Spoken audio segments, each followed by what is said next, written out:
जय हिंद, जय भारत, जय महाराष्ट्र। गीत आंसू पहुंचकर सीजन के गा रहा हूं, गीत आंसू पहुंचकर सीजन के गा रहा हूं, मां भारती के दर्द को आप तक पहुंचा रहा हूं। सुर मेरी साधना का सार रहना चाहिए, भले ही हम मिट जाए मगर मेरा ये देश रहना चाहिए, मगर मेरा ये देश रहना चाहिए। बहुत खुशी होती है आज इस मातृभूमि पर, मेरी ये कर्म भूमि है। भले ही मैं हरियाणा हिसार में जन्मा हूं मगर मेरी महाराष्ट्र कर्म भूमि है। मैं नासिक में पूरा जीवन बिताया है, ये शिवाजी की भूमि है। और आज आप लोगों गांव वालों के सामने एक सैनिक परिवार के प्रति, एक सैनिक के प्रति जो आप लोगों ने एक प्यार, उदारता दिखाई है, मैं आप सभी माताओं बहनों का और जितने भी गांववासी हैं सभी का मैं हृदय की गहराइयों से अभिनंदन करता हूं। और साथ ही हमारे अधिकारी साहब, अपने जिला से अधिकारी साहब आए हुए हैं, संगठन अधिकारी आए हुए हैं, गरुड़ सर और सभी जो सैनिक भाई आए हुए हैं। बहुत, मैं तो बोल रहा हूँ कि बिना बुलाए आना चाहिए हम लोगों को। हम सैनिक जिस तरह भर्ती के लिए कोई इन्विटेशन नहीं होता, वॉलंटियर जाते हैं, वैसे ही ऐसे अगर हम हमारे भाई के लिए नहीं आएंगे तो कौन आएगा।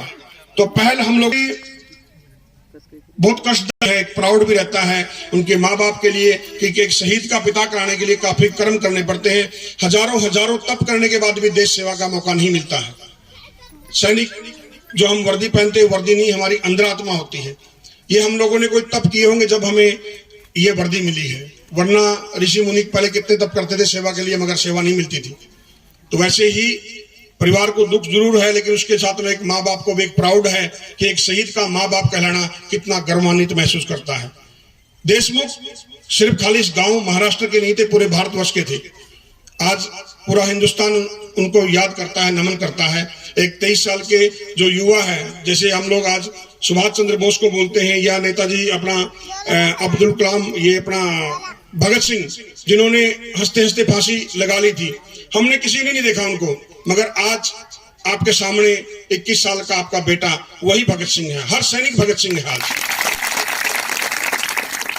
बस यही एक गुजारिश, आप लोग कहीं पर भी रहे, सेना और सैनिकों का सम्मान जरूर करें, क्योंकि सेना है तो देश है, बाकी हम बाद में आते हैं। सेना एक ऑक्सीजन की तरह है, अगर जिस दिन वो कम पड़ गई, हम लोग मीडियम क्लास वाले समझते हैं, मगर बहुत से आदमी, उनको किसी को कुछ नहीं पड़ी हुई है। ठीक है यार, फौज में है, वो गया, वो सोचते हैं कि मेरा क्या होगा।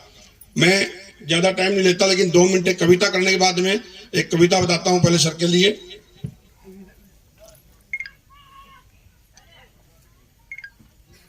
हे भारत के रखवाले, तूफान से लड़ने वाले, पीछे ना पैर हटाने वाले, तू आगे बढ़ते जाए, हाथों के लिए तिरंगा, सीने पे गोलियां खाए, दुश्मन को चिरने वाले, तूफान से लड़ने वाले, हे भारत के यश देशमुख तुम रखवाले। पर्वत को लांघने वाले, नदियों को साधने जाए, बहती हुई ठंडी हवाएं, शोलों को लांघने जाए, हर पल मुस्कुराने वाले, तूफान से लड़ने वाले, भारत के यश देशमुख तुम हो रखवाले।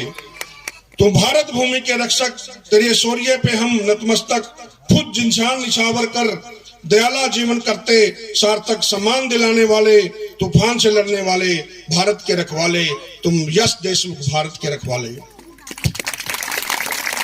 तो कविताएं कितनी भी बोलो, मगर जो सैनिकों का बलिदान है वो सैनिकों से ज्यादा कोई नहीं समझ सकता है। मैंने 3 पराक्रम में भाग लिए हैं, ऑपरेशन पराक्रम, ऑपरेशन रक्षक और जिसको आप 99 कारगिल वार बोलते हो। कोई गम नहीं है, शरीर भी चला जाए, मगर सैनिक आज भी मैं रुका नहीं हूं। जैसे किसान हम खेती करते हैं, 6 महीने बाद अपना फसल निकालते हैं, उसके बाद फिर नई खेती लगाते हैं, उसी तरह हमने हमारा कर्तव्य से भूले नहीं है। वो एक अतीत हो चुका है, हमने लड़ाई लड़ी, लेकिन आज भी हम देश के लिए निपुण हैं। हर विभाग में जो सामने अधिकारी खड़े हैं वो अपने अपने तरीके से जितना भी हो सकता है देश सेवा करते हैं। मेरा एक अलग तरीका है देश सेवा करने का, क्योंकि नारियल, श्रीफल, शाल तो हर कोई डालता है, मगर आज बहुत से आदमियों को, हमारे जैसे सैनिकों को, परिवार को आगे बढ़ाने के लिए चाहिए, अपने बच्चों की पढ़ाई के लिए पैसा चाहिए। हमारे जैसे जो आदमी, उनको व्हील चेयर चाहिए, किसी को स्कूटी चाहिए। तो मैं उसके अंदर निपुण हूं कि मैं किस तरह से हमारे जो वीर पिताजी, वीर माताजी, या जो मेरे तरह दिव्यांग सैनिक है, वीरांगनाएं हैं, किस तरह से उनकी सहायता कर सके। तो मैं जगह जगह जाता हूं, तो मैं यही सोचता हूं कि उनके परिवार को, उनके बच्चों को हम किस तरह से संसार के अंदर कंधे से कंधा मिला करके अपना, उनका जीवन में खुशियां दे सकते हैं। तो हम छोटी छोटी चीजों से बहुत बड़े काम कर सकते हैं। मगर बहुत से आदमी आजकल क्या देखते हैं, उसको जाने वाला चला गया, अरे कोई बात नहीं यार, इनको तो ये मिल गया वो मिल गया, उसको मत देखो, उसको त्याग को देखो। आज भी जनता मुझे देखती है ना, वो नीचे नहीं देखती, दीपचंद जी आपकी मूछें हैं, क्या तंगी, आपको मुस्कुराते रहते हो, नहीं, उस हंसी के पीछे बहुत बड़ा दर्द रहता है। और हर सैनिक, चाहे वो ठीक ठाक भी आता है, चाहे वो फिटफोर आता है, वो अपना 100% एक सरहद के ऊपर देके आता है। 18 साल की उम्र में सब आदमी घर छोड़ देते हैं।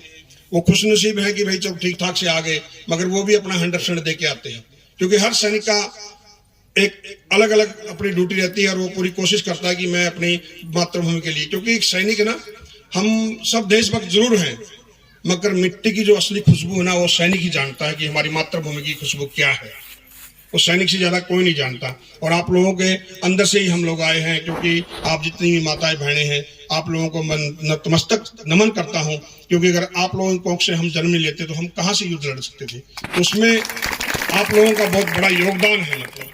और इस योगदान को हमने, जैसे आज आप लोगों ने दिखा दिया कि भाई यश देशमुख खाली एक परिवार का हिस्सा नहीं था, पूरे गांव पूरे भारत का हिस्सा था। ये प्यार देख करके मुझे बहुत हर्षोल्लास हो रहा है। और मैं चाहता हूं कि ऐसे ही आप जितने भी सैनिक हैं और जो शहीद हुए सैनिक हैं, ऐसे ही डट करके उन परिवारों के साथ में खड़े हो जाओ, क्योंकि सेना के आगे जो सेना है वो आप लोग हो।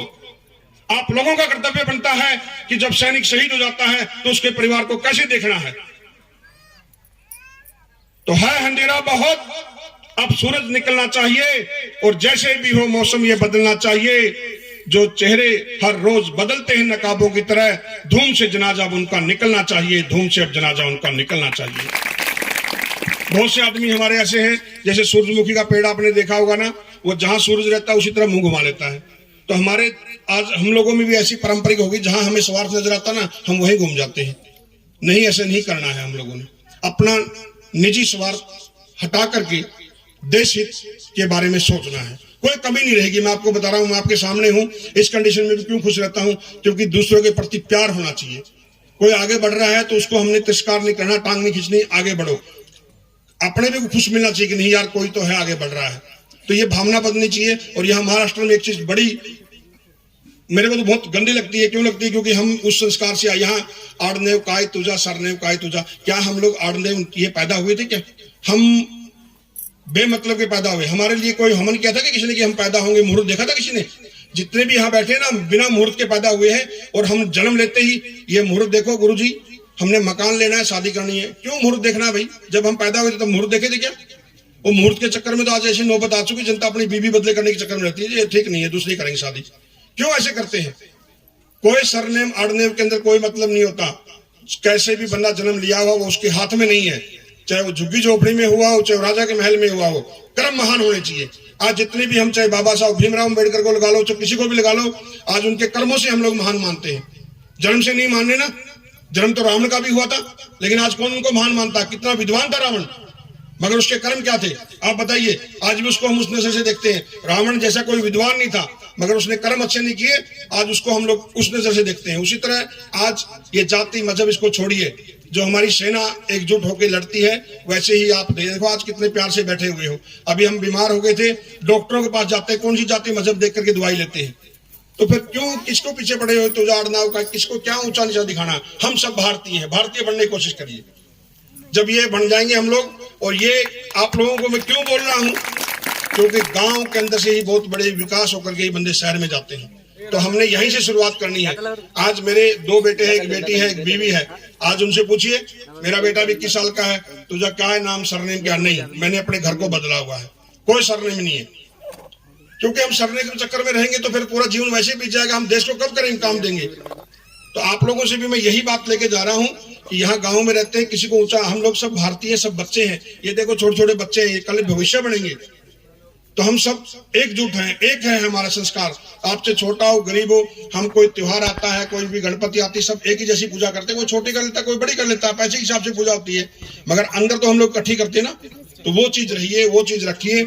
और इस मातृभूमि को नमन करते हुए आप जैसे आज डटे हुए हो, आने वाले टाइम में मैं भी चाहता हूं कि ऐसे ही आपको कहीं सैनिक मिले, सैनिक परिवार मिले, उनको वैसे ही प्यार देते रहिए। और मैं ज्यादा नहीं बोलता क्योंकि मेरे अभी टाइम हो चुका है, मैं माफी चाहता हूं। फिर कभी फिर मुलाकात करेंगे। और मैं 2 लाइनें भारती के लिए बोलता हूं कि हे जन्मभूमि भारत, हे कर्मभूमि भारत, हे जन्मभूमि भारत, हे कर्मभूमि भारत। जीवन सुमन लदाकर आराधना करेंगे तेरी, जन्म जन्मांतर वंदना करेंगे तेरी। हे जन्मभूमि भारत, हे कर्मभूमि भारत, हे वंदनीय भारत, हे अभिनंदनीय भारत। जय। तो जय हिंद, जय भारत और जय महाराष्ट्र। भारत माता की वंदे वंदे। यस देशमुख अमर रहे, अमर रहे। धन्यवाद जी सबका, नमस्कार सबको। आपल्या ठिकाणी इथं या ठिकाणी कारगिल योद्धा नायक दीपचंद साहेब या ठिकाणी उपस्थित झाले। नायक साहेबांच्या युद्धामध्ये दोघी पाय आणि हात गमावला, तरी त्या मोठ्या धैर्याने आपल्या इथं उपस्थित झाले। म्हणून मी बाबा काकांना आणि काकूंना विनंती करतो की त्यांचा सन्मान त्यांच्या हस्ते करण्यात यावा। आणि नायक दीपचंद साहेब यांच्या पत्नीला मी विनंती करतो की त्यांनी त्या सोबत आले, त्यांनी पण आपला साहेबांबरोबर सन्मान स्वीकारावा, अशी मी त्यांना विनंती करतो। नायक दीपचंद साहब, इन्होंने अपने दोनों पैर कारगिल की लड़ाई में बिल्कुल भारत माता के लिए दिए है और एक हाथ उनका दिया है।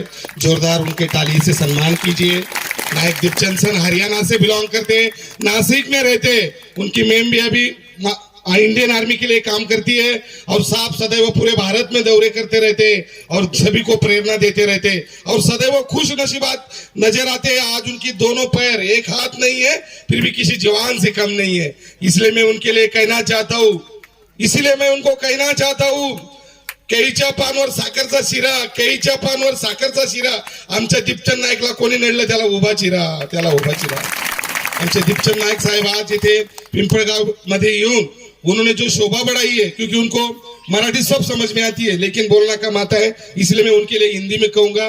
दीपचंद नायक साहब ने टाइम निकाला और हमारे गांव की एस देशमुख साहब की शोभा बढ़ाई, इसलिए मैं उनका सैनिक परिवार की तरफ से, जय जवान ग्रुप की तरफ से और त्रिदल सेना की तरफ से बिल्कुल तहे दिल से स्वागत करता हूँ। हमारे वेलफेयर अधिकारी जलगांव वाकले साहब यहाँ मौजूद है, उन्होंने भी शिरकत की है। संदीप देशमुख सर, चौहान सर यहाँ पे मौजूद है, उन्होंने भी शोभा बढ़ाई है। माजी सैनिक गोकुल पाटिल सर, उत्तर महाराष्ट्र उपाध्यक्ष त्रिदल सेना खेरड़ा, इन्होंने भी शोभा बढ़ाई है, इनको भी मैं नमन करता हूँ। और दीपचंद सर को अभी यहाँ से सीधा मुंबई प्रस्थान करना है, क्योंकि मुख्यमंत्री साहब के हाथ से ज्योत प्रज्वलन है और उन्होंने CST जाना है, तो मैं उनको नमन करता हूँ। उन्होंने अपना टाइम निकाला और अपना दो बातें बताई, सब गाँव वालों को प्रेरणा दी। मैं सदैव खानदेश विभाग की तरफ से उनको नमन करता हूँ। जय हिंद, जय भारत।